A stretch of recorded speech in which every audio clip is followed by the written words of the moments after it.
You use it once, you use it couple of times, then the changes happen and then you're not out of it. But अब ऐसे हालात हैं कि मैं 50 rupees या 100 rupees में भी अपने आप को बेचना एलो कर सकती हूँ। जब हम उनकी हिस्ट्री लेते हैं, ऐसा एक भी बच्चा नहीं है जो किसी न किसी छोटे मोटे क्राइम में, घर में चोरी, मतलब कहीं ना कहीं किसी अगर We always have this negative image of rehab centers कि वहाँ पर मारा जाता है। तुम मना कैसे करोगे? और जब ड्रिंक करोगे तो कोई हार्डर ड्रग भी देने की कोशिश करेगा, तुमसे कुछ पैसे भी लेगा, तो मना कैसे करना है? जब कुछ नहीं होता था तो चीजें तोड़ने की कोशिश की, घर तोड़ने की कोशिश की, मुझे भी एंजाइटी पैनिक अटैक आते थे। His mother is not ready to send him into de-addiction center.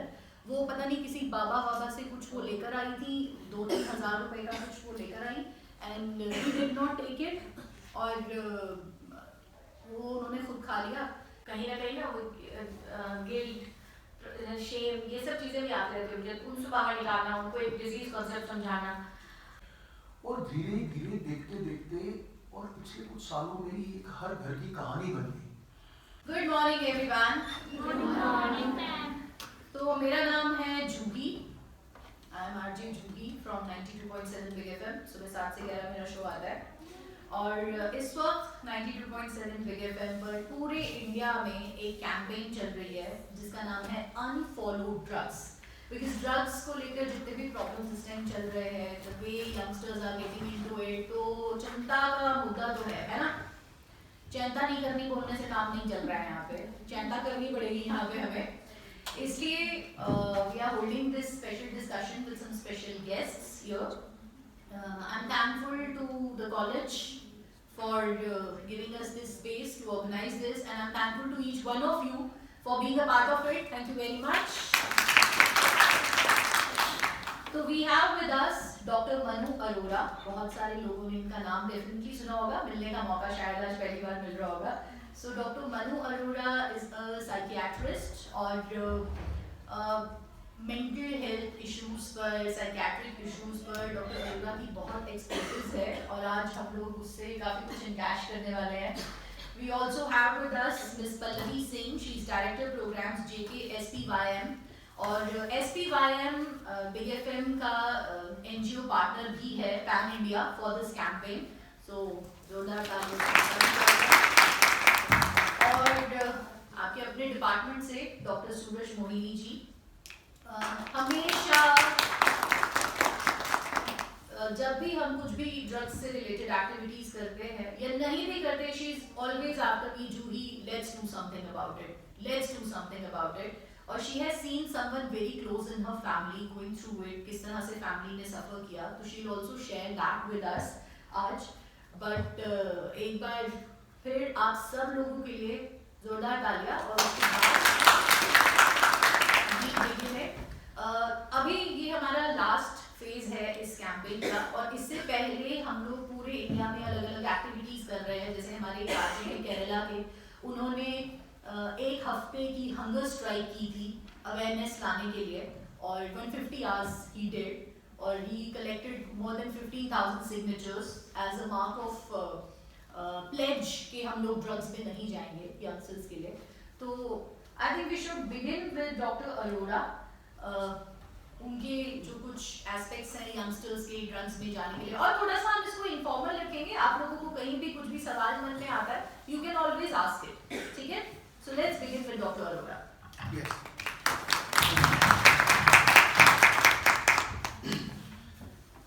सी कुछ साल पहले तक, सिर्फ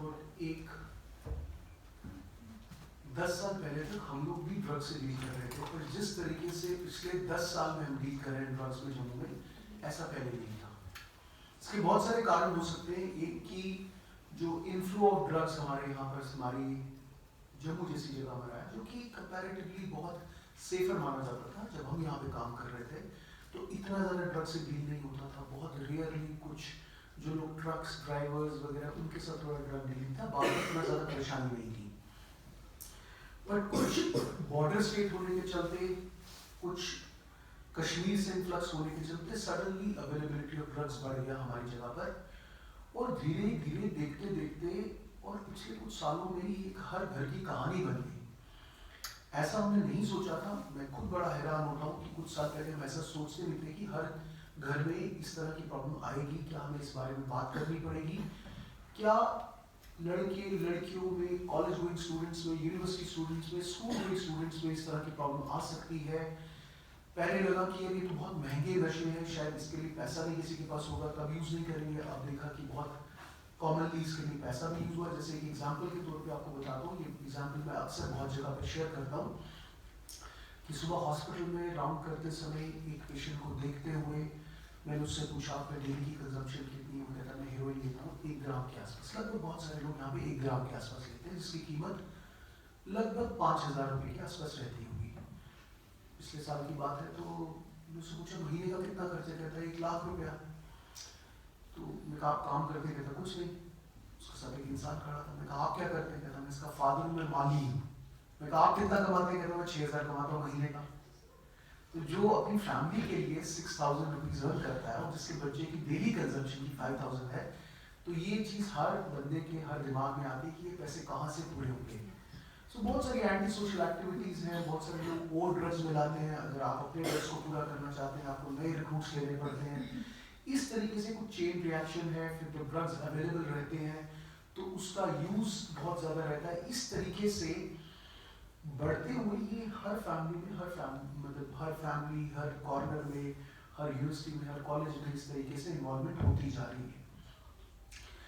अवेलेबिलिटी बहुत कोशिश करने के बाद भी कम नहीं हो रही। और ऐसा नहीं कि मैं बोल रहा हूँ, पुलिस, बाकी सब लॉ रीइंफोर्समेंट एजेंसीज जो हैं, नार्कोटिक एजेंसीज जो हैं, they are doing their best. Crop की डिस्ट्रक्शंस हो रही है, क्रॉस बॉर्डर इसको पकड़ने की कोशिश की जा रही है, पर फिर भी अवेलेबिलिटी इसके डिफरेंट स्टेट से यहाँ पर रहती है। और कुछ इस ड्रग्स के अंदर अपनी कहानी है कि अगर आप इसको कुछ बार भी सेवन कर लेते हो तो then you become dependent on these drugs, then you become addicted to drugs. Addicted means like you need in order to function normally. ऐसा आपको ज़रूरत रहती है कि आपकी बॉडी में उसकी प्रेजेंस हो। नहीं प्रेजेंस होगी तो बहुत अनकंफर्टेबल रहोगे, बहुत दिक्कतें रहेंगी। तो इस तरीके से एक प्रॉब्लम में एक बार आने से कोई भी फंस जाता है और उसको निकलने में दिक्कत होती है, उसे हेल्प की ज़रूरत होती है, उसे काउंसलिंग की ज़रूरत, उसे एडमिशन की ज़रूरत, दवाइयों की ज़रूरत। और जो लोग बहुत ज़्यादा ड्रग्स में आ जाते हैं कि एक लाइफ लॉन्ग इलनेस सी बन जाती है कि कुछ टाइम ठीक, फिर दोबारा बीमार, कुछ ठीक।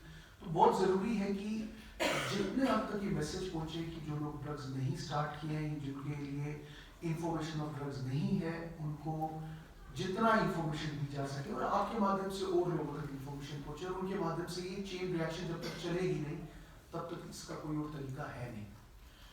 तो ज़रूरी है इस बारे में बात करना, ज़रूरी है कि आपको समझना, ज़रूरी है कि आप किसी को समझा सकें, और कहीं ना कहीं इसको रोकना ज़रूरी। नहीं तो बहुत सारी कंट्रीज़ इसमें बहुत बुरे तरीके से इन्वॉल्व हो जाती हैं, और किसी भी कंट्री को वीक करने के लिए ड्रग्स का होना ही काफ़ी है। बहुत ज़्यादा और किसी चीज़ की ज़रूरत नहीं है।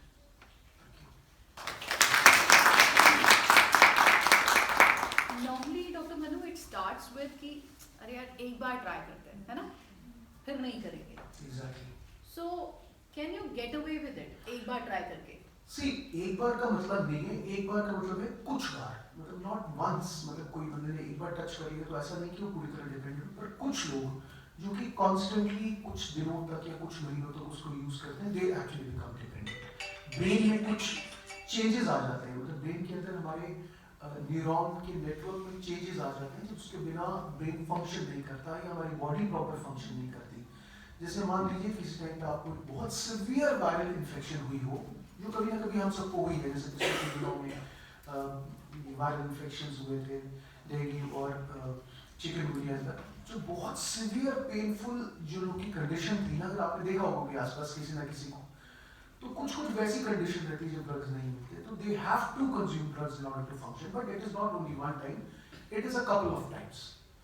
कई लोग तो even taking it for a very brief period of time, उसके बाद भी डिपेंडेंट हो जाते हैं। So idea is not to start it, not to experiment it, not to use it once. You use it once, you use it couple of times, then the changes happen and then you are not out of it. So the whole idea is not to use it.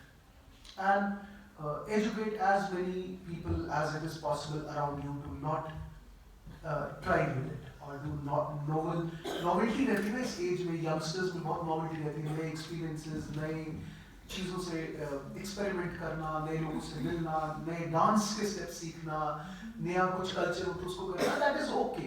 अगर novelty नहीं होगी तो बहुत बढ़ नहीं सकेगा। You are biologically programmed to have novelty in you, but there is a boundary to that novelty seeking. So possibly that boundary is use of any psychotropic medication or drugs. Right. We'll come to Dr. Arora with some more questions. आपके भी कुछ questions होंगे तो definitely we'll ask them. We'll come to Pallavi ji now. She's the Director Programs JKSPYM. और पल्लवी जी, आपकी organization जो है, आपकी NGO जो है, आप लोग बहुत सारे youngsters को you are actually helping them come out of it. जैसे डॉक्टर अरोरा ने कहा कि एक बार करा फिर मजा आया, एक दो बारी और करते हैं, है ना, and then it becomes a habit, you get addicted to it, and you are helping them come out. कितना मुश्किल है वो प्रोग्राम भी या कितना आसान है, और सोसाइटल लेवल पर आप किस तरह की चीजें देखते हो? जैसे कि डॉक्टर ने बताया कि किस तरह से हुक हो जाते हैं बच्चे 2-4 इस्तेमाल के बाद ही, तो उसको हमारा काम as an NGO we run rehabilitation centres and also outreach programmes, बहुत सारे इस तरह के ड्रग से रिलेटेड प्रोग्राम्स होते हैं हमारे, जिसमें जो रिहैबिलिटेशन सेंटर की बात मैं करूँगी अगर, तो वहाँ बच्चे आते हैं, पहले तो उनको विलिंग करना, उनको मनाना कि this is wrong for you, because कई लोगों के दिमाग में ये चलता है कि नहीं मैं शायद अब छोड़ नहीं पाऊंगा, नंबर 1, या मे बी कुछ नहीं प्रॉब्लम हो रही है, डिनाइल में आ जाते हैं, नहीं मैं लेता रहूँगा इसको, मुझे या लेती रहूँगी जो भी है, मतलब I am not going to quit, self centredness आ जाता है, या कहीं ना कहीं लगता है कि शायद मैं इससे बाहर अगर निकलूंगा तो शायद मैं एसोसिएट नहीं कर पाऊंगा वापस दुनिया समाज के साथ। तो उन लोगों को ये विलिंग करके रिहैब तक लाना ये बहुत चैलेंजिंग है हमारे आउटरीच टीम के लिए, लेकिन फिर भी वो जाते हैं। जैसे पता चलता है कि हाँ कहीं पे है जम्मू के अंदर कि कोई ड्रग्स में है तो उधर जाना, उनकी फैमिली से बात करना, और एक होप, आशा की किरण मिल जाता है ना कि यस देयर आर प्लेसेस जहाँ पे आप ठीक हो सकते हो। अगर वो रिहैब तक आते हैं तो बहुत अच्छी बात, otherwise we send them to the कि आप रेशम में जाइए, साइकियाट्रिक हॉस्पिटल में जाइए, वहाँ पे डॉक्टर्स होते हैं, दे विल हेल्प यू। तो इस तरह से, और जो रिहैब का कॉन्सेप्ट है उसमें क्या होता है ना कि हम 3 मंथ्स मिनिमम कम से कम उनको रखते हैं वहाँ पे, जिसमें we not only work on like detoxification, withdrawal management, जैसे छोड़ने की कोशिश करते हैं तो विड्रॉल्स होने शुरू होते हैं, उनको बहुत फिजिकल मेंटल तकलीफ शुरू होती है। तो विड्रॉल मैनेजमेंट के बाद वहाँ पे डॉक्टर की बहुत अहम भूमिका होती है, जो साइकियाट्रिस्ट आते हैं हमारे पास। उसके बाद counsellors visit with them, would make them understand. हमारा ना एक पूरे मंथ का 3 मंथ्स का पूरा प्रोग्राम बना हुआ है कि वी टॉक अबाउट, पहले तो इन्हीं बच्चों के दिमाग में जरूरी डालना है कि it's a disease, it's okay, मतलब कहीं ना कहीं ना गिल्ट, शेम, ये सब चीज़ें भी आती रहती है, उनसे बाहर निकालना, उनको एक डिजीज कॉन्सेप्ट समझाना। एंड ग्रेजुअली फैमिली के साथ, फैमिली की काउंसलिंग भी हम करते हैं, उनको भी बहुत सारी चीज़ें, सपोर्ट सिस्टम उनको कैसे बनना है। कई फैमिली में को डिपेंडेंसी की दिक्कत हो जाती है, खास करके वाइफ्स में, तो आप देखोगे सिम्टम्स ऑलमोस्ट मैच करते हैं, वो भी रात को नहीं सोती हैं, डिप्रेशन और भी बहुत सारी चीज़ें उनको भी तकलीफ हो जाती है। तो हम लोग उनसे भी बात करते हैं, family counselling is most important. कई बार चिल्ड्रन ऑफ एडिक्ट्स को भी डील करना पड़ता है, क्योंकि बच्चों में आप देखोगे कि काफ़ी ट्रेड बढ़ रहे हैं कि ये उस तरफ जा सकता है, तो हम उनको भी बिठा के उनकी भी काउंसलिंग करते हैं, उनके साथ आर्ट थेरेपी, बहुत सारी थेरेपीज करते हैं उनके साथ। So it's a challenging thing, लेकिन इम्पॉसिबल नहीं है। वी आर होपफुल, हमारे यहाँ से बहुत सारे बच्चे ठीक हो गए हैं, they are living good life right now. तो during 3 months of period we make them understand कि आप ये एक नॉर्मल लाइफ जी सकते हो, और 3 महीने के ड्रग फ्री रहने के बाद एक उनके अंदर भी एक उम्मीद जगती है। However there are lot of cases they get relapse. कई तो ऐसे हैं कि पेरेंट्स गाड़ी लेके आते हैं, दे डू एक्सेप्ट इट कि हम मतलब मैम हम जब गाड़ी लेके आते हैं पापा यहाँ से, उनको मैं गेट पे ड्रॉप करता हूँ, मैं गाड़ी यू टर्न करके सीधा पेडलर के पास जाता हूँ, मतलब that's what has happened with him. So जबकि मैंने इतना लंबा समय बिताया रिहैब में, I want to quit but something happens कि जैसे ही मैं बाहर निकलता हूँ मुझे लगता है कि बस अब वो एक बार ले ही लेते हैं। सो इट हैपेंस, इतना आसान नहीं है लेकिन मुश्किल भी नहीं है। तो इट्स बेटर, जैसे कि डॉक्टर ने भी बताया, it's better not to start, क्योंकि स्टार्ट करने के बाद ये छूट तो जाता है बट थोड़ा मुश्किल सफर है छोड़ने के प्रोसेस, छोड़ने का जो सफर है, छोड़ने का जो प्रोसेस है वो थोड़ा मुश्किल है, सबका सपोर्ट चाहिए। एंड अभी देखो आप हम थोड़ा आइसोलेट होते जा रहे हैं एज ए सोसाइटी, बहुत ज्यादा सपोर्टिव हैंड्स आपको नहीं मिलेंगे अगर आप तकलीफ में हैं तो, है ना। दे भी है, तो पहले जिस तरीके से आपके पेरेंट्स बातें करते होंगे घर में कि पहले कोई एक बीमार होता था तो 10 लोग पूछने आते थे, आज नोबडी इज आस्किंग कौन कैसे परेशान है ना, सब लोग अपने अपने में हैं, खुद से हैं। तो अब मुश्किल है थोड़ा, क्योंकि लोग आप समाज थोड़ा हमारा खुद में आइसोलेट होता जा रहा है, तो यू विल सी कि हेल्पिंग हैंड्स बहुत कम आ रहे हैं। सो इसलिए it's better not to start. बाकी आपके क्वेश्चन आएंगे तो मैं और जवाब दूंगी। True. While you were talking, तो मेरे को एक किस्सा याद आया। मेरी मदर की एक फ्रेंड है, her son is into it, मैंने शायद आपके साथ डिस्कस भी किया था। He got married, he got divorced, but still his mother is not ready to send him into de-addiction center. वो पता नहीं किसी बाबा से कुछ वो लेकर आई थी, 2-3 हज़ार रुपए का कुछ वो लेकर आई, and he did not take it, और वो उन्होंने खुद खा लिया कि उन्होंने बोला कि इसका कोई साइड इफेक्ट नहीं, शी सेड नुकसान हो रहा है, चलो मैं ही खा लेती हूँ ये चीज़। मतलब ये किस तरह का हमारा एटीट्यूड है, आई am not making it up, it is true, ये हुआ है। तो वो फैमिली का भी उस डिनाइल से बाहर निकलना, और वो लड़का तो हमेशा कहता है आप मेरा टेस्ट करा लो नेगेटिव आएगा, आप मेरा टेस्ट करा लो नेगेटिव आएगा। तो ये एस्पेक्ट्स बहुत इंपॉर्टेंट है। Now we come to someone जिन्होंने बहुत क्लोजली इन चीज़ों को देखा है, doctor Suraj Mohini ji. Somebody in her family was going through it and she watched it all, but it is a success story, so we would love to listen to you. So thank you जूही। थोड़ा सा difficult है share करना चीज़ें, but I think जैसे sir ने भी बोला, जितना आप शेयर करेंगे, जितना बात करेंगे, तो यू नेवर नो किसकी कहाँ पे हेल्प हो जाएगी। So, being the professor from sociology, हम सब्जेक्ट पढ़ाते हैं, इसमें हमारे बहुत बार ड्रग्स का इशू आता है, क्लास में भी इंटरेक्शन होती है, बात करते हैं, and I use to believe कि होता है भाई, ऐसा है, चलता है। टिल लास्ट 4 years बैक जब मेरी फैमिली में ऐसा कुछ हुआ, उससे पहले मुझे सब चीज़ें नॉर्मल लगती थी कि होता है सोसाइटी में, ऐसी कोई बात नहीं है, but it happened. And I will say कि ये कोई ऐसी चीज़ नहीं है that happen only to certain class या certain group, it can happen to anyone, चाहे वो पढ़े लिखे हैं, चाहे वो अनपढ़ हैं, चाहे वो किसी भी कम्युनिटी को बिलोंग करते हैं। So I closely observed it and I can say this was the terrible experience of my life, and it changed me totally. And उस पूरे अगर उस टाइम को मैं याद करती हूँ तो आई फील कि ऐसा किसी के साथ भी नहीं होना चाहिए।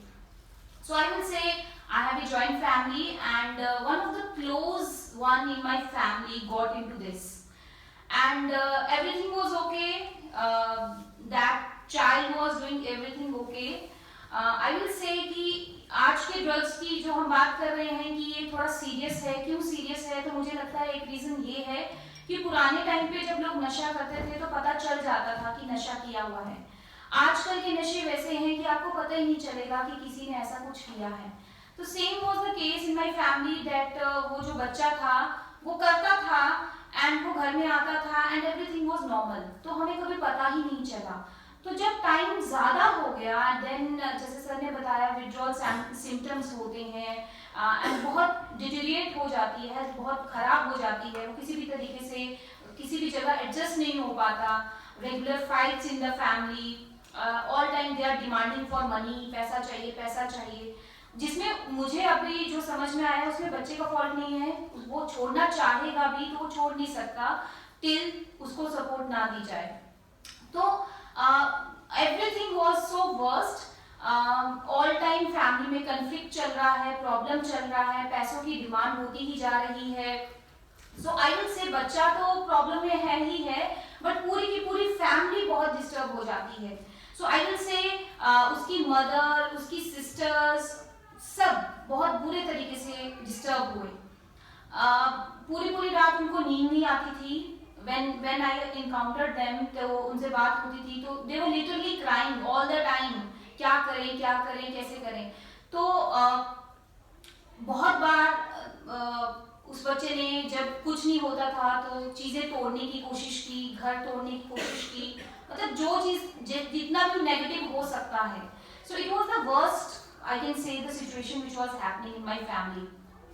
देन बहुत गलत, जब आपको वो चीज चाहिए तो आप हर एक गलत काम करोगे, ठीक है.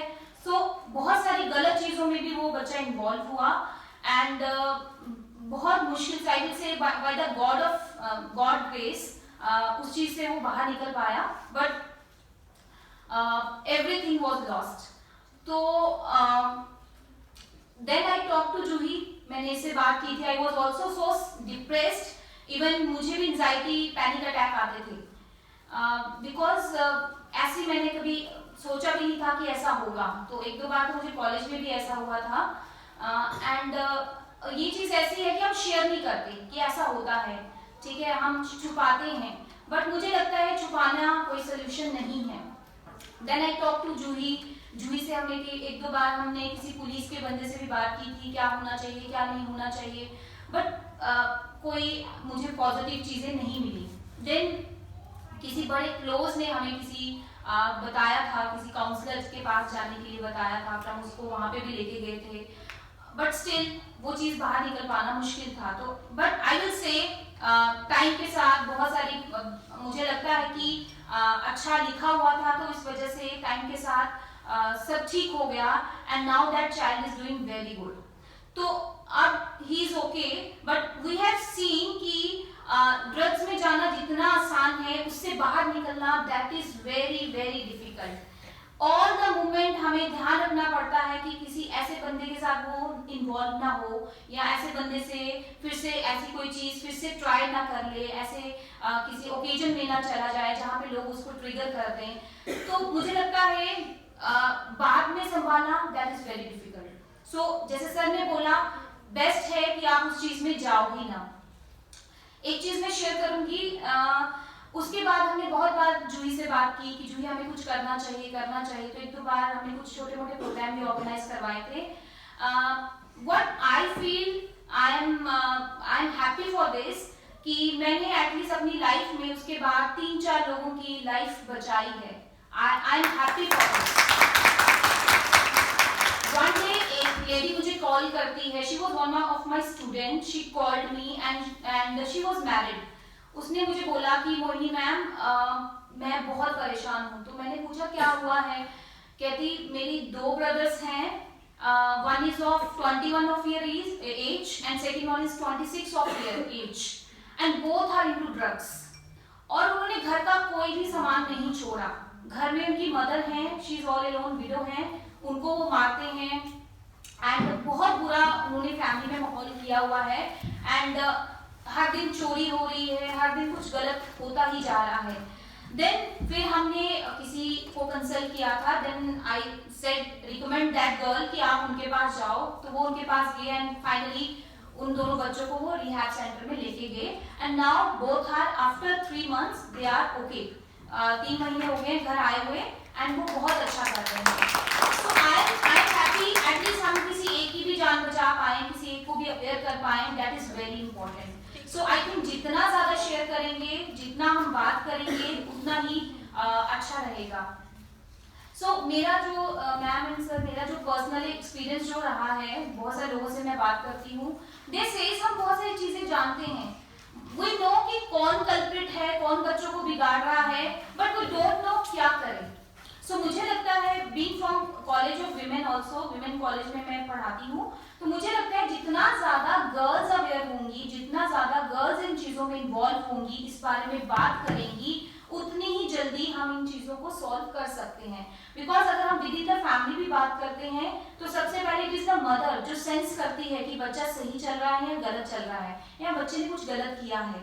सो लेडीज के साथ गवर्नमेंट के जो भी इनिशिएटिव्स हैं, मुझे लगता है ग्राउंड में विमेन के पास जाना या विमेन को इन्वॉल्व करना, उनका वो डर खत्म करना, और उनके वो जो मिथ्स हैं कि डी एडिक्शन सेंटर नहीं भेजना, या बच्चों को फिर से ये जादू टोने वो चीजें इन्वॉल्व करना, उससे बेटर है कि हम उनको क्लियर बताएं कि क्या होता है, कैसे होता है और कैसे ठीक हो सकता है. देन आई कैन से कि थोड़ा हम पॉजिटिव चेंज ला सकते हैं. So thank you so much. Pallavi ji, like also said कि उसके बाद वो बहुत सारे क्राइम्स में इन्वॉल्व हो गया। आई एम श्योर आपके पास भी ऐसे बहुत सारे केसेस आते होंगे जहाँ पर बहुत सारे लोग एसोसिएटेड क्राइम्स में आते हैं। वो लोग चोरी में, आजकल हम बोल रहे हैं जम्मू में बहुत चोरियाँ बढ़ रही हैं, बहुत चोरियाँ बढ़ रही हैं, तो आई एम श्योर समवेयर, और ये सारे ये छोटे छोटे लड़के हैं जो ये सारी चीज़ें कर रहे हैं, चेन स्नैचिंग और वो सारी चीज़ें। और it has become so common. आप अपने फ्रेंड सर्कल में या एक्सटेंडेड फैमिली में देखोगे, यू विल फाइंड 2-3 पीपल जो इसमें हैं, and I have seen so many of them जिनके डिवोर्स हो रहे हैं इस वजह से, मतलब 2-3 मैंने देखे हैं, और they are into other crimes now.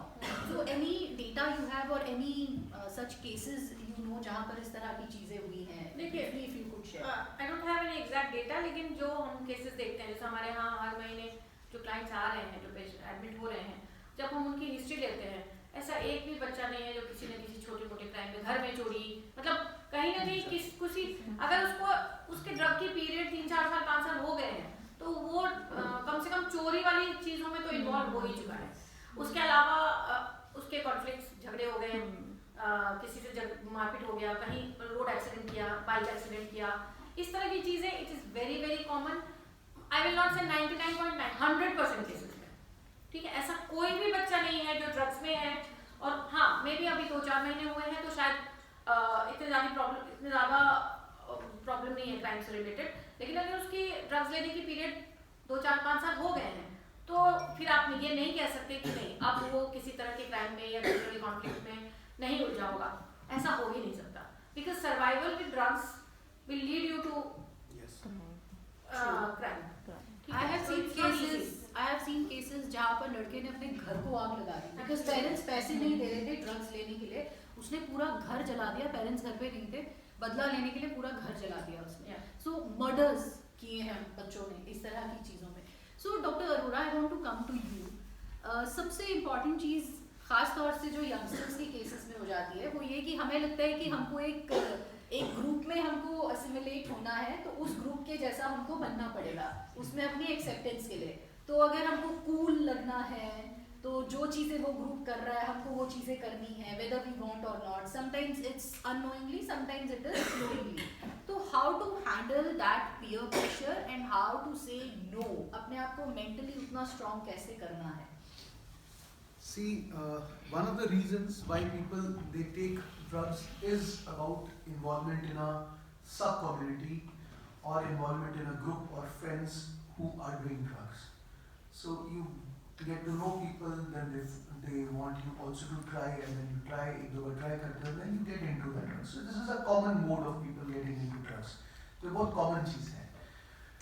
Unless you are made aware before you interact with such people, अगर आपको पहले से नॉलेज नहीं होगी तब तक बहुत मुश्किल है कब आप उस ग्रुप में इन्वॉल्व हो गए, कब उस ग्रुप का पार्ट बन गए, कब आपने ड्रग्स लेना शुरू किया और कब आप उस ड्रग्स को लेने के हैबिट बन गया। तो इसलिए जो हम बात कर रहे हैं इसका ज़्यादा मतलब यही है कि जो लोग जिन लोग को पहले कभी ड्रग्स नहीं लिए हैं और जो लोग के फ्रेंड्स लेते हैं उसको कैसे डील कर सकते हैं, हाउ टू से नो, अपने आप को कैसे एफर्मेटिवली मना करना सीखना है। वो तभी हो सकता है जब आपकी नॉलेज में होगी कि मुझे ऐसा नहीं करना है, वो तभी हो सकता है जब इसके बारे में बात की होगी, वो तभी हो सकता है जब आपकी फैमिली में, फ्रेंड्स में कोई लोग आपको बताएंगे कि ऐसी पॉसिबिलिटी है, तुम्हारा चांस है कि तुम नए नए कॉलेज में जा रहे हो, तुम्हें इस तरह के लोग मिलेंगे, तुम्हारे को थोड़ा लेट पढ़ना भी पड़ेगा, वहाँ पे कुछ लोग स्मोक भी करेंगे, तुम एक ग्रुप में जाओगे जो थोड़ा बहुत फंक्शंस पार्टीज होंगे, वहाँ पे लोग ड्रिंक भी करेंगे, तुम मना कैसे करोगे? और जब ड्रिंक करोगे तो कोई हार्डर ड्रग भी देने की कोशिश करेगा, तुमसे कुछ पैसे भी लेगा, तो मना कैसे करना है? वो तभी पॉसिबल है जब तक इस बारे में आपके साथ बात ना की जाए। जब बात की जाएगी तो थोड़ी समझ तो रहेगी यार कि ये पॉसिबिलिटी है, मुझे इसको नहीं करना। और बहुत सारी फैमिलीज में, बहुत सारे स्कूल्स में आजकल इस तरह से बात की जाती है, उनको थोड़ा असर्टिव ट्रेनिंग जिसको बोलते हैं, ना करना सीखना किसी भी चीज़ के लिए, not only drugs, something which you don't like but you don't want to do and people they force you to do, you have to say no.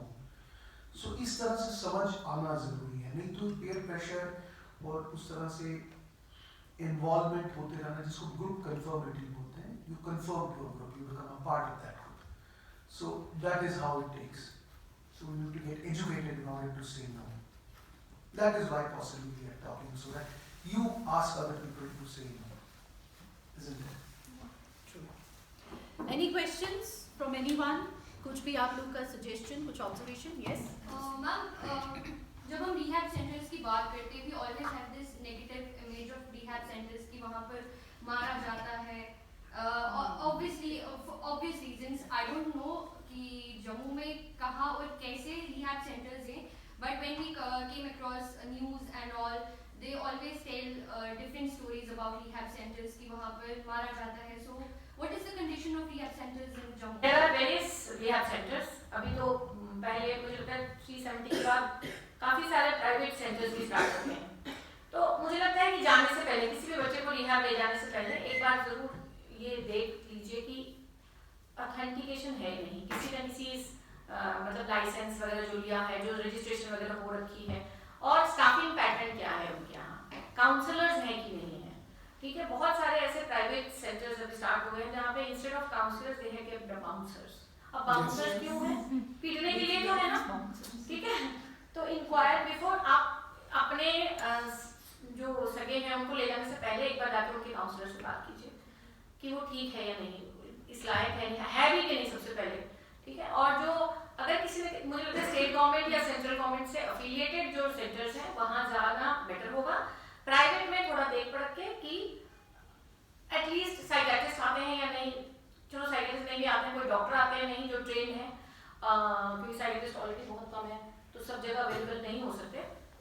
But train doctors आते हैं या नहीं, और काउंसलर्स आते हैं कि डेली की activity क्या है, क्या क्या करवाते हैं, और फैमिली की कितनी इन्वॉल्वमेंट है वहाँ पे. ये बहुत इंपॉर्टेंट है.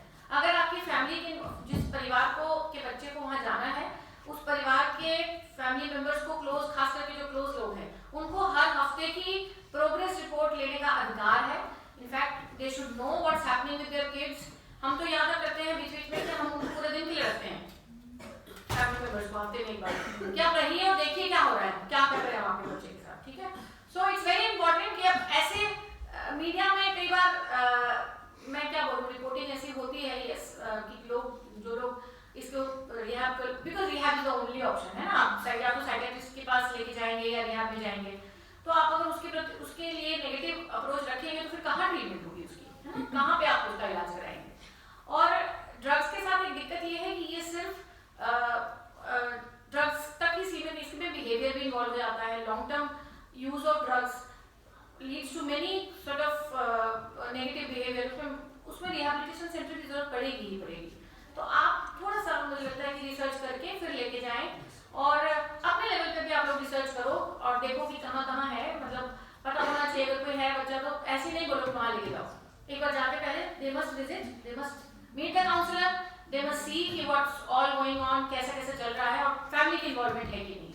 बहुत ऐसे सेंटर्स हैं, मैं भी सुन रही हूँ कि परिवार को 3-3 महीने मिलने ही नहीं देते हैं. मिलने नहीं देते तो फिर कैसे पता चलेगा कि क्या हो रहा है उसके साथ. ठीक है ना. Anyone else? इसमें मुझे लगता है मैं एक चीज़ ऐड करूँगी. बहुत सारी रिपोर्ट्स हैं JNK की, उसमें मतलब जो बताया जा रहा है अभी, nearly 10% of the population in JNK they are into drugs, and इस 10% में 17 to 33 years of age group majority में है. एंड आउट ऑफ दिस 10% अगर हम बोले, गर्ल्स भी पीछे नहीं हैं. 21 to 26% जो हैं दे आर गर्ल्स. और अगर हम JNK की बात करते हैं, मुझे लगता है गर्ल्स के लिए कोई रिहैब सेंटर अभी नहीं है. सो थिंक अबाउट दोज गर्ल्स जो इसमें हैं और कोई ट्रीटमेंट ही नहीं है, तो उनके साथ कैसा हो रहा होगा.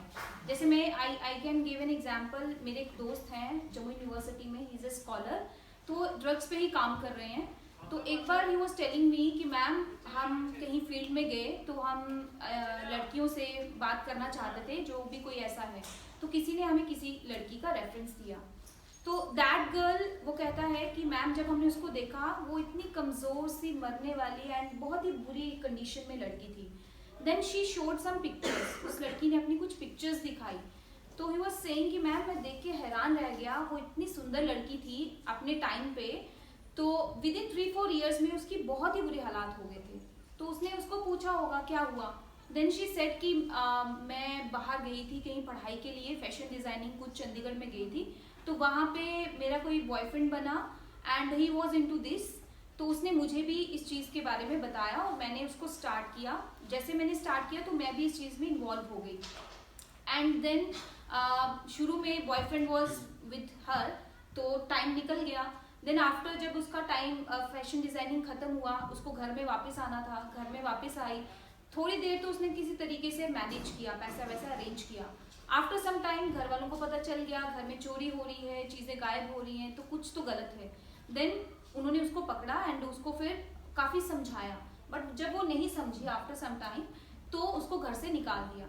देन शी गर्ल सेड कि उस लड़के को, स्कॉलर को, शी वाज सेइंग कि सर अब मेरी ऐसी सिचुएशन है कि now we are into sex racket, ठीक है, मेरे पास कोई ऑप्शन नहीं है, तो मेरे पास अदर देन दिस मैं कुछ नहीं कर पाती हूँ। पहले शुरू में आई गॉट सम 1000, मुझे 1000 में कुछ पैसे मिल जाते थे, बट अब ऐसे हालात हैं कि मैं 50 रुपीज़ या 100 रुपीज़ में भी अपने आप को बेचना एलो कर सकती हूँ, because I have no other option. So think about those girls जो ऐसी हैं और वो लास्ट में कहाँ पहुँचेंगी and in what direction our society is going on, ठीक है। So on that note I can say situation is very severe situation right now. Thank you. Anyone else? कोई कुछ कहना चाह रहा है? मैम देखा जाए तो मोस्टली जो ड्रग्स है वो जो भी हम बोलेंगे प्रोसिक्यूट्स वगैरह यही ज़्यादा इन चीज़ों को प्रमोट करते हैं। तो अभी यंगस्टर्स की भी बात करेंगे तो यंगस्टर्स जो है they are more inclined towards their sexual desires and when they go approach that desire they get involve with drugs as well. तो मैम उस चीज़ को लेके how to stop a person, like if you know a person who is doing it, तो is there anything you can do to stop that? इसमें कोई दो राय नहीं कि nothing goes in isolation. See, when there are drugs, there are crime, there is prostitution related to, in order to manage the money, there are all the illegal activities happening. So you have to start from one culprit. So probably ऐसा है कि different people have different trajectories towards a common illegal activity. Some people they start with drugs. In order to manage drugs, they get into prostitution. In order to manage the money, they get into criminal activities, and finally they get into illegal activities. And in enforcement agencies के they come into that arena. कुछ लोग they start with some other illegal activities and then they get into drugs. So सब जगह जाके इसको commonly isolation नहीं देखा जा सकता. जो लोग prostitution में they get people around who take drugs and they get into drugs. Some people who start with drugs and they might need to get into prostitution in order to manage money to get drugs, and some other people who are they have very poor impulse control, मतलब अपने आप को रोकने में बहुत difficulty होती है। ये भी एक रीजन है ड्रग स्टार्ट करने का। इसीलिए वो सेक्सुअल इनडिस्क्रिशन होना, सेक्सुअली इन्वॉल्व होना, मल्टीपल पार्टनर्स होना, सेक्सुअल ट्रांसमिटेड डिजीज होना, HIV रिलेटेड होना, ये सब चीजें ओवर मतलब इन्वॉल्व। जैसे मैं एग्जाम्पल के तौर पर बताता हूँ, हमारे हॉस्पिटल में एक ओपियोइड सब्स्टिट्यूशन थेरेपी सेंटर चलता है। जो लोग ड्रग्स लेते हैं अब इवेंचुअली एक स्टेज पर आकर ड्रग नहीं छोड़ पा रहे हैं और जितनी बार हमने ट्राई किया वो रिलैप्स हो जाते हैं, इंजेक्ट करते हैं। इंजेक्ट होने की वजह से हेपेटाइटिस और एड्स बहुत कॉमनली फैलता है।